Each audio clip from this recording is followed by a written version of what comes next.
I nderuar të lirë të dashur vëllezër dhe motra më Krishtin. Koha rrjedh shumë shpejt. Është si një lum i cili ikën dhe nuk kthehet pas. Është si rëra në duart që nuk mbetet. Është si një avull që ngrihet. Koha ikën. Shikoni se sa shpejt ikën ditët kreshmore dhe na ka mbetur dhe pak ditë kreshmore përgatitore për të hyrë në të kremten e madhe Krishtlindjen. Sot kisha në këtë të diel mblidhet e cila quhet edhe diela para Krishtlindjes. Mblidhet pra për të na përgatitur akoma më shumë që për të kuptuar misterin e madh të kremtës së Krishtlindjes, për të përgatitur sa më mirë për këtë ngjarje kaq të madhe që është mrekullia më e madhe që bëri Zoti duke tejkaluar dhe atë të krijimit. Sepse Perëndia krijoi botën nga hiçi, por e shpëtoi botën kur u bë më keq se hiçi, me anë të birit të tij që e bëri bir njeriu prej shpirtit shenjtë dhe Virgjëreshës Mari. Në qoftë se neve dëgjuam me vëmendje ungjillin e sotëm, që është nga kapitulli i parë i ungjillit sipas Mateut, na flitet për gjenealogjinë e Isuit. E kemi në dy ungjill. E kemi në ungjillin sipas Mateut, e kemi në ungjillin sipas Lukait. Këto dy gjenealogji kisha i lexon dhe i studion dhe janë të rëndësishme, pavarësisht se neve kur i dëgjojmë na duket pak të mërzitshme sepse përmenden shumë emra dhe themi neve pse duhen gjithë këto emra të përmenden. Por ka rëndësi shumë të madhe. E para, ashtu si neve njerëzit kemi pemën tonë gjenealogjike, pra kërkojmë të dimë nga kemi ardhur, prindrit, gjyshit, stërgjyshit, katragjyshit dhe vazhdon pema gjenealogjike, kështu edhe Isu Krishti, si njeri, ka gjenealogjinë e tij. Ai si Perëndi nuk e ka, sepse është bir i vetëm lindur nga Ati, por si njeri ai ka gjenealogji, sepse erdhi sipas një rrënje shekullore, njerëzore, nga disa njerëz që Perëndia i zgjodhi që të jenë paraardhësit e Krishtit, derisa erdhi Krishti dhe u përmbush plani i Perëndisë që nga fara e gruas do të lindi një djalë i cili do t'ja shtypi kokën gjarprit, djallit. Kjo gjenealogji është shumë e rëndësishme dhe ne nuk do kemi kohë ta studiojmë atë. Por është mirë kur t'jeni në shtëpi tuaj ta lexoni dhe të lexoni shkrimin e shenjtë që ta kuptoni. Në këtë në gjenealogji fillon kështu. Libri i breznive ose gjenealogjisë të Isu Krishtit, biri i Davidit, biri i Abrahamit. Fjala bir në hebraisht nuk ka kuptimin e të lindurit, por e atij që vjen nga trashëgimia. Dhe Isu Krishti quhet nga ungjillori Matej biri i Davidit, biri i Abrahamit. Pse quhet kështu? Sepse ungjillori Matej e drejtoi ungjillin e tij tek ebrejt. Ebrejt e shikonin Abrahamin si atin e tyre. Prandaj dhe fjala ose emri Abraham do thot ati i shumë kombeve. Zoti ju shfaq Abrahamit 2000 vjet përpara Krishtit dhe i premtoi se nga fara e tij do bekohen gjithë fiset e tokës. Dhe nga Abrahami lindi Isaku, nga Isaku lindi Jakobi, nga Jakobi lindi 12 fëmijët që formojnë popullin e Izraelit. Por, na quhet dhe biri i Davidit. Kush ishte Davidi? Davidi ishte një djalë, të cilën Perëndia e zgjodhi. Ishte bari delesh, po Zoti e bëri mbret.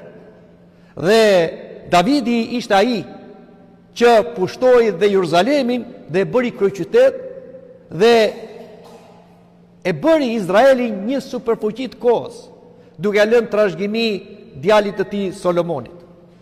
Mbreti David ishte i zgjedhur nga Perëndia sipas zemrës së Zotit. Mbreti David kishte një dashuri shumë të madhe për Zotin. Dashuria e tij shfaqet tek poemat e tij, tek poezitë e tij. Ju keni lexuar për shembull librin e psalmeve. Aty na flitet për psalmet e Davidit. Sa të bukura janë ato psalme.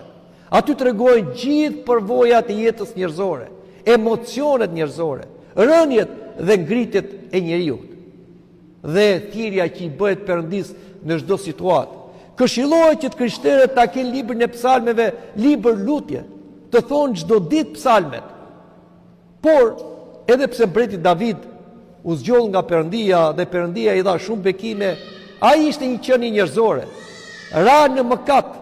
Madje mbreti David bëri një mëkat ose dy mëkate shumë të rënda. Ai i mori gruan Urias, Bersheban, edhe dha urdhër që Uria të vritej në front. Dhe për këtë Perëndia e qortoi. Por mbreti David u pendua, e lagu me lot shtratin e tij dhe formuloi në pendim psalmin 50, të cilët ne të krishterët duhet ta dimë, që fillon: përdallem o Perëndi sipas përdallimit tënd të madh, dhe më mëshiro mua mëkatarin.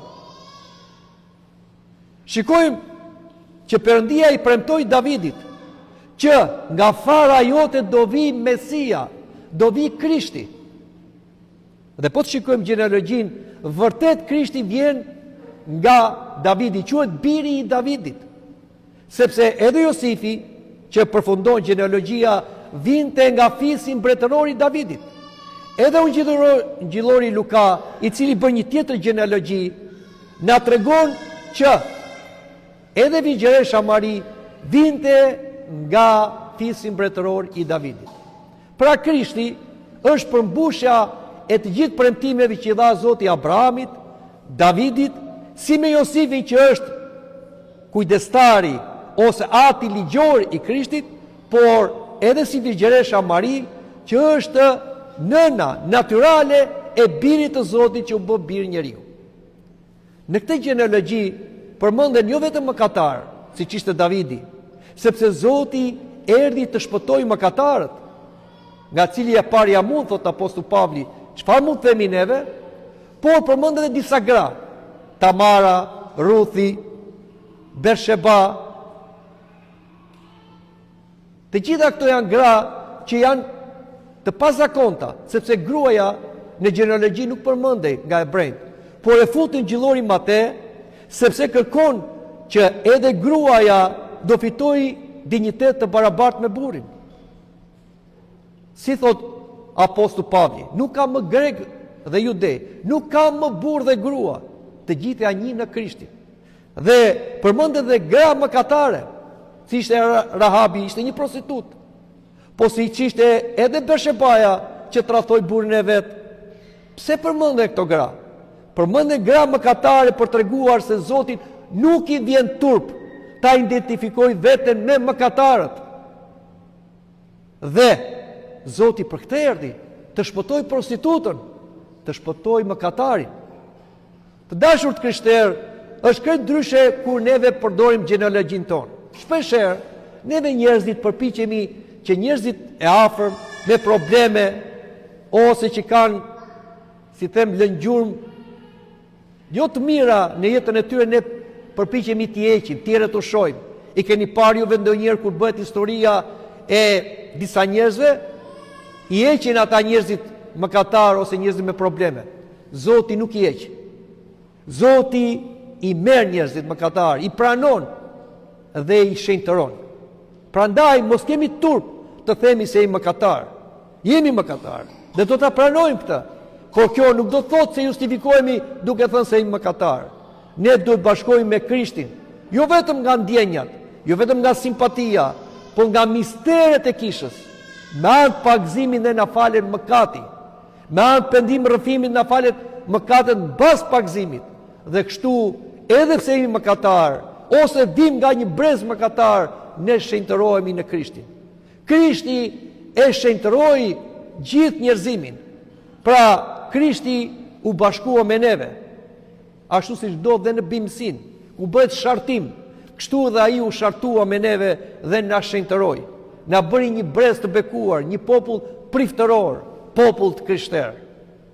Dhe diçka tjetër që duhet të them, po përgatitemi për Krishtlindjen. Po ndonjëherë neve na kap një frym bote, turme, kotësie. Dhe mendojmë se Krishtlindja është një fest argëtimi. Krishtlindja është një fest ku të ham, të pim, të lozim, të lodrojmë, të hedhim valle, të këndojmë, të demi, të argëtohemi.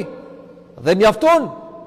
Sot njerëzit kanë filluar të blejnë e të blejnë dhurata, ushqime, të prenotojnë në vendet ku do argëtohen, lokale ose vizita turistike.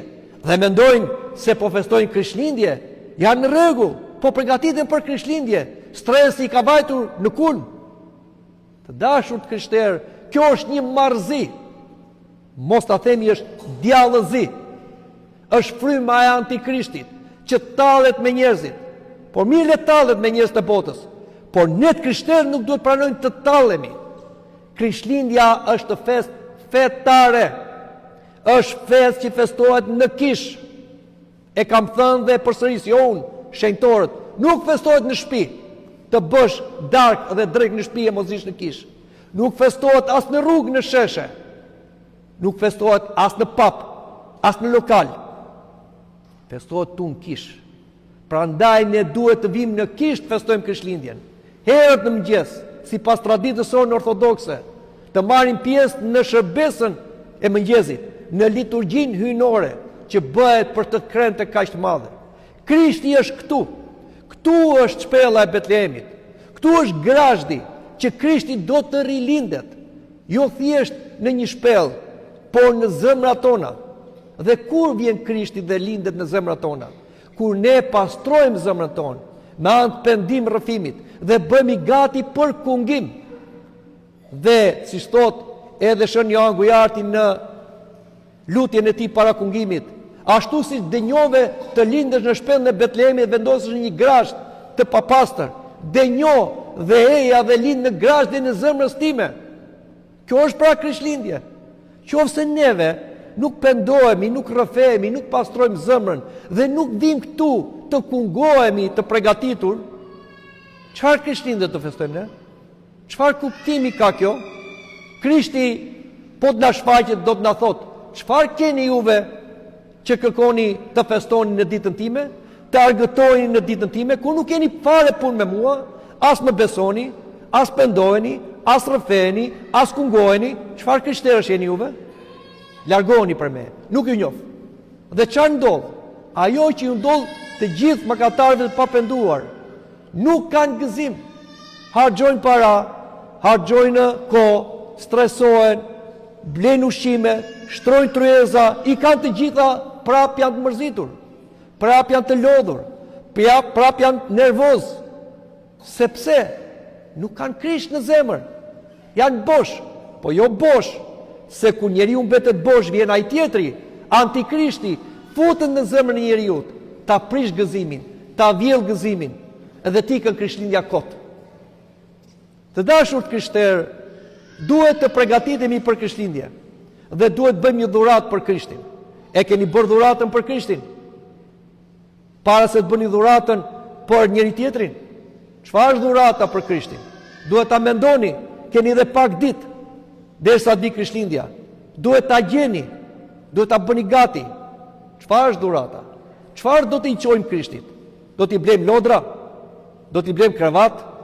Do t'i blejmë ushqime? Çfarë do t'i çojmë? S'ka nevojë për këto. Qiellin e ka fron, tokën e ka vënd ku vendos këmbët, të gjitha janë të tijat. Çfarë do Krishti? A keni menduar ndonjëherë? Krishti do një dhuratë, sa i e ka ditëlindjen. Prandaj është Krishtlindje. Do një dhuratë që është e jotja, është e imja, është autentike, është gjëra që ne i bëjmë. E thonë shenjtorët, do mëkatet e tua. Pse u bë njeri biri i Zotit? Për çfarë? Që në natyrën e tij njerëzore të merrte mëkatet tona. dhe t'i shfuqizonte në kryq. Prandaj Krishtlindja na çon te kryqi dhe tek Pashka, te ngjallja e Krishtit. Janë të lidhura me njëra tjetrën. Në qoftë se ju nuk keni rrëfyer mëkatet tuaja, edhe unë bashkë me ju, atëre ne nuk mund të festojmë dot Krishtlindje, se ne nuk kemi bërë dhuratë Krishtit. Dhe Krishti nuk na pranon.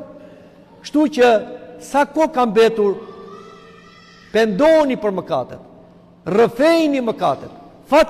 Fatmirësisht në këtë fshat, ju keni një prift. Keni një prift, jo vetëm prift, por dhe atë rrëfyes. Dhe vetëm nga fshati, po këtu vinë nga shumë vende tjera që të rrëfehen. Sepse mëkati falet vetëm me pendim rrëfim. Nuk falet thjesht me një më fal. Prandaj të gjeni kohën, të takojeni me priftin, i cili është gjithmonë gati, t'i rrëfeni mëkatet. Kështu do të bëni dhuratën për Krishtin. Kështu do ta pastrojmë veten për Krishtlindjen. Kështu Krishti do vijë në zemrën tonë. Kështu do festojmë një Krishtlindje të vërtetë. Dhe jo vetëm do kemi gëzim për vete, por këtë gëzim do t'i japim dhe tjerëve. Amin.